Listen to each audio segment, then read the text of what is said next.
Welcome to the Pivot Point podcast. This season, I'm focused on inclusive leadership and how to lead like an ally. In this episode, I will share some ideas and insights from my new research for my new book, Lead Like an Ally, and leave you with some actionable tips to think about and discuss with your organization. I share this information because inclusive leadership is a journey. It requires bravery and courage, and you do not have to do it alone. At Pivot Point, I believe we are stronger together. We are one. Let's dig in to this week's topic. So each month, I'm unpacking a key module that we are launching in our Lead Like an Ally virtual inclusive leadership program. It's a 12-month program. We have 12 modules. This is the third module that you will discover in that program. I want to give you a sample of what to expect and give you some insights, ideas, and strategies from our research and from our program that you can practice right away. Also, I do invite you to join the complimentary 30-day preview at nextpivotpoint.com if this series is relevant to you and your organization. So the subject for today, the module we're going to distill for you, is what we call comfort with discomfort. This is a pivotal point on the ally journey. When we talk about inclusive leadership and allyship, we use these terms interchangeably, meaning we believe as an ally, you are being an inclusive leader. To be an inclusive leader means that you need to be an ally for others in the organization that perhaps don't feel as seen, as heard, and don't feel as though they belong as much as the majority group. These are usually underrepresented folks in your organization that may look different, behave differently, have a different set of experiences. Diversity is not just visible, there are lots of invisible attributes to it. This module is really meant to unpack the discomfort associated with being an ally. If you haven't listened to the first two modules, I do invite you to go back and think about self-awareness, think about self-management. It will help you have the key ingredients to know what an ally is to you, what does it mean to be an inclusive leader, how to be aware and manage emotions and empathy, and all of the toolkits that we know to be successful for self-management. Now in this module, we are going to distill 4 key learning points for you that's in the program, but also we're going to give you a taste of it complimentary for being an ally. We know it's a journey. The first principle I would give you is to challenge with care. And this comes from Kim Scott's work in Radical Candor. She has an excellent framework in that book that we will kindly link to in our show notes. I would love for you to think about, what does it mean to challenge others? How comfortable do you feel challenging other people's assumptions, challenging other people's thoughts, what they say, what they do? How often are you willing to step in and be an upstander for somebody that might be doing or saying things that are not helpful? Or are you like me?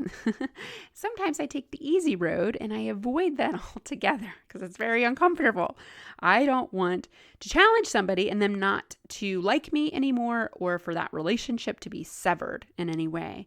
So I want you to assess, how often do you challenge others? And if this is a challenge for you, as it is with most conflict avoidant people, and even those that engage in conflict, I think sometimes we forget the second half of this statement, which is with care. How do you balance a good challenge to someone's perspective, thought process, behavior, but do it in a caring and loving way so that they still feel good about it? I want to give you an example to really drive this home. For me, when someone tells me specifically, I would love to see more of this from you, I would love to see less of this from you, it's super helpful for me to hone in on the key behaviors, the key attributes that are holding me back or that I could be bringing more of to help the group. Someone simply saying, I wish you'd done this. Woo, really helpful, rather than I didn't like it when you did this, right? That feels different. The words we use matter. Using challenging phrases balanced with care and even leading a tough conversation with, I care about you. That's why I'm sharing this information with you. It's actually a lot easier to not share it, but I'm choosing to share it with you even though I feel uncomfortable sharing it with you. That shows that you genuinely empathize and care about the other person, and it has to be authentic and genuine in how you say that.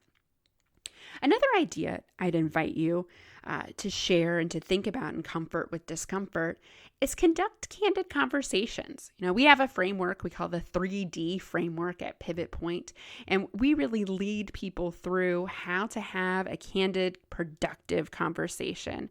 And the 3Ds are essentially define, discuss, and decide. Right? How do you define the issue up front so it doesn't feel personal? Discuss it, ask a lot of good questions, and then decide, set next steps. A lot of times we have a tough talk and we don't make a decision at the end. Chances are that tough talk is not going to have a result. As a result of this, things change. We have to have a plan in place. We have to decide at the end on what the key next pivotal steps are. The third idea I'd share with you, if you're wanting to get more comfortable with discomfort, is give and take feedback. There's a fantastic feedback model. It's available online. We can certainly link to it in the show notes, called the SBI model. I love acronyms. They're easy to remember. When I want to share feedback with somebody, I tee it up just like that. Here's the situation, here's the behavior, and here's the impact. So the situation is essentially who, what, where, when. Behavior, I saw you do this, I heard you say that. Impact, the impact to the team was this, the impact to the client was this, the impact to the deliverable, the project was this. When you put it in terms like that and keep it super succinct and to the point, people really respond to it. They're like, I'm picking up what you're putting down. I know that my behavior is causing perhaps a negative impact that I'm not intended. These are often not negatively intended actions that we're taking, but the perception could be negative. And once I understand my behavior is causing a negative impact, I'm far more likely to change that behavior. And that's really helpful when we're having some of these tough conversations and calling out not so good behavior in the workplace. Fourth, unpack privilege. And the P word is a very sensitive topic. I'm well aware. I invite you to engage in the privilege walk exercise. Google search privilege walk. It'll pop up with all sorts of different question lists. I'm happy to share my ideas on that as well. We have our own framework here at Pivot Point. We lead in workshops with our clients, but essentially, get people in the room or check yourself and think about key questions like, how comfortable did I feel as a child bringing people over to my childhood home? Did my parents go to college?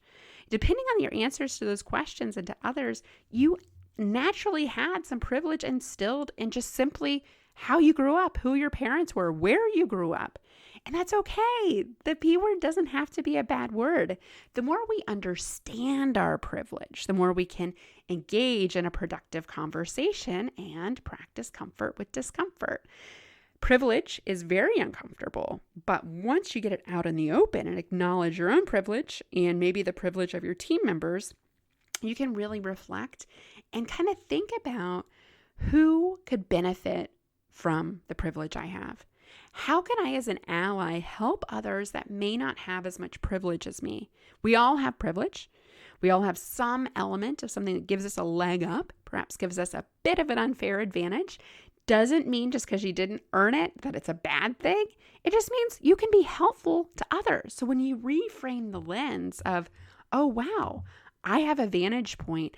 I have something in my toolkit that someone else might not have that I could lend and help others around me, it becomes a very powerful P word.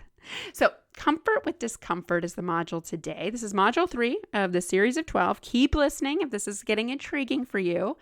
I'd really love it if you would subscribe to our podcast. You can find all of the different podcast channels at nextpivotpoint.com.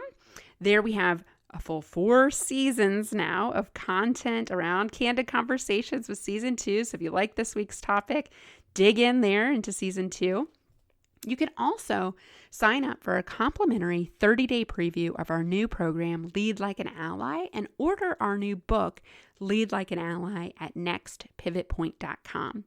I appreciate you listening to this episode. Who do you know that needs to hear this message? hit the share button, connect with me on LinkedIn. I post daily about this topic. Simply search Julie Kratz, Kratz. I host this podcast because I believe we are stronger together. We are one.